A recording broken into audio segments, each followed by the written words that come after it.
নমস্কার বন্ধুরা, আমি এখন যে টপিকটা নিয়ে আলোচনা করব সেটা হচ্ছে গিয়ে techniques used in geography. Techniques used in geography অর্থাৎ ভূগোলে বিভিন্ন পদ্ধতির প্রয়োগ। জেনারেলি কোয়েশ্চন আসতে পারে যে ভূগোলে আবার কী ধরনের যন্ত্রপাতি ইউজ করা হবে।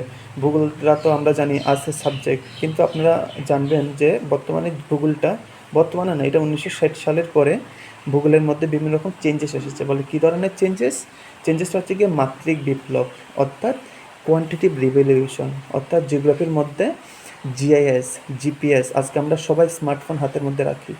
স্মার্টফোনের মধ্যে যে আমরা জিআইএস, জিপিএস, রিমোট সেন্সিংয়ে কাজ করি, বিভিন্ন রকম ফটোগুলোকে আমরা কালার এডিটিং করি, বা বিভিন্ন জায়গার থেকে যে আমরা লোকেশান ট্রেস করে বন্ধুর বাড়ি কিংবা কোনো আত্মীয় স্বজনের বাড়িতে আমরা যে লোকেশানটা ট্রেস করে পাঠিয়ে দিই যে আপনি ওই লোকেশানে আসবেন, এগুলো সম্পূর্ণ জিওগ্রাফির মাধ্যমে হয়।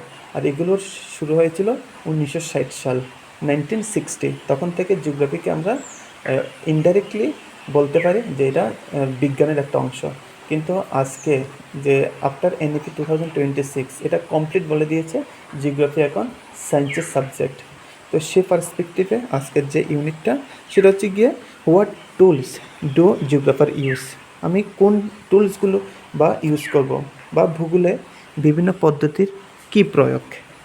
আমরা জানি যে প্রত্যেকটি বিষয়ের মতো ভূগোলেও নতুন নতুন ধারণা, সমস্যাসমূহের এবং নিয়ম ও প্রয়োগ কৌশলের সূচনা হয়েছে। আপনি এটা সবাই জানেন যে ভূগোলের মধ্যে সমস্যা থাকতে পারে, যে প্রতিটা সাবজেক্টে, যেমন ফিজিক্সের মধ্যে যেরকম সমস্যা দেখেছি বা পড়েছি, বা আমার বন্ধু তন্ময় যখন আমি ইংলিশ মিডিয়ামে ছিলাম তখন আমি দেখেছি যে ও কীভাবে জটিল জটিল সমস্যাগুলিকে সমাধান করে।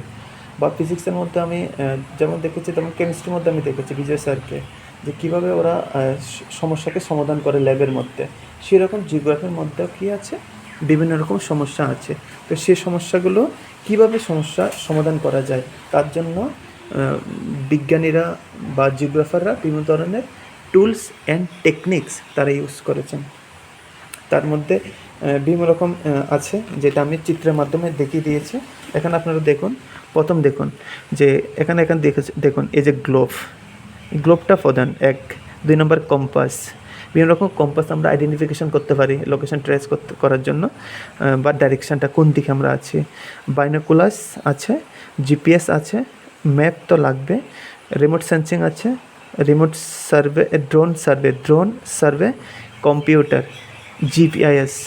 এগুলো হচ্ছে কি প্রধান টুলস বা টেকনিক্স বলতে পারো, যেগুলো আমরা ব্যবহার করি আজকে মডার্নাইজেশনের যুগে। আমি আবার বলছি কোন কোন জিনিসগুলো। প্রথমটা হচ্ছে গিয়ে globe, compass, map, remote sensing, GPS, বাইনোকুলার্স, GIS, computer, drone survey. এখন তো আমরা ড্রোন তো একদম সব জায়গাতে আমরা ইউজ করি। এখন কোনো একটা বাড়িতে প্রি ওয়েডিং শ্যুট হবে, কারোর প্রি ওয়েডিং শ্যুট হবে, এখন ড্রোন ছাড়া মেয়ে পক্ষ কিংবা ছেলে পক্ষ অ্যাকসেপ্ট করে না যে আপনার বাড়িতে ড্রোন আছে, তো আপনার ফটোগ্রাফার বাড়িতে ড্রোন আছে, তো তাহলে অ্যাকসেপ্টেড। এখন কি এটার কারণ ফেসিলিটিটা ভালো, পিকচার কোয়ালিটি বলুন বা লোকেশান আইডেন্টিফিকেশান বলুন, সব জায়গাতে এটা কী হয়, অনেকটা সুবিধা হয়। এবার দেখুন এখানে আমি এনভি দিয়ে দিছি, যেটা ফিজিক্যাল পার্সপেক্টিভের ক্ষেত্রে আমরা কতগুলো বেসিক জিনিস যেটা আমরা টেকনিক হিসাবে জিওগ্রাফিতে অ্যাপ্লাই করি। যেমন ধরুন সার্ভে বা ফিল্ড অবজারভেশন, কার্টোগ্রাফি, এরপরে ধরুন স্ট্যাটিস্টিক্যাল মেথড এবং ল্যাব, এগুলো আমরা কি ইউজ করতে লাগে। সেম কিছু কোয়েশন দিয়ে দিচ্ছি, ইম্পর্টেন্ট কোয়েশন এটার উপরে বেসিস করে। যেমন ধরুন জিআইএসের পুরো নাম কি? Geographic information system. Number 2 question, satellite থেকে পৃথিবীর ছবি তুলে তথ্য সংগ্রহের পদ্ধতিকে কি বলে? তাহলে কি বলে? রিমোট সেন্সিং বলে। কোন প্রযুক্তি ব্যবহার করে কোনো স্থানের সঠিক অক্ষাংশ, দ্রাঘিমাংশ জানা যায়? কি হবে? জিপিএস। ভূগোলের ভাষা কাকে বলে? ভূগোলের ভাষা বলে মানচিত্র বা কার্টোগ্রাফি। খুব ইম্পর্টেন্ট কোয়েশন 2026 বা 27-এ যে আপকামিং টেটের জন্য। বন্যা, খরা, বনধ্বংস পর্যবেক্ষণ সরকার কোন প্রযুক্তি সবচেয়ে বেশি ব্যবহার করে? তাহলে আনসার হবে রিমোট সেন্সিং এবং GIS. Remote sensing plus GIS, এগুলো হচ্ছে গিয়ে প্রধান কোয়েশন। মানে 5টা কোয়েশন আমি দিয়ে দিয়েছি। আর বাকি কোয়েশ্চেনগুলো আমি আগের ভিডিওতে অলরেডি দিয়ে দিয়েছি, ইউটিউবের মধ্যে কিংবা ফেসবুকের মধ্যে অ্যাভেলেবেল আছে। এই জিনিসটা খুব ইম্পর্টেন্ট জিওগ্রাফির মধ্যে, হোয়াট টুলস ডু জিওগ্রাফার ইউজ। ঠিক আছে তো, তাহলে এই টুলসগুলো আমরা কী করি, সবগুলো ইউজ করি। ধন্যবাদ, জয় হিন্দ।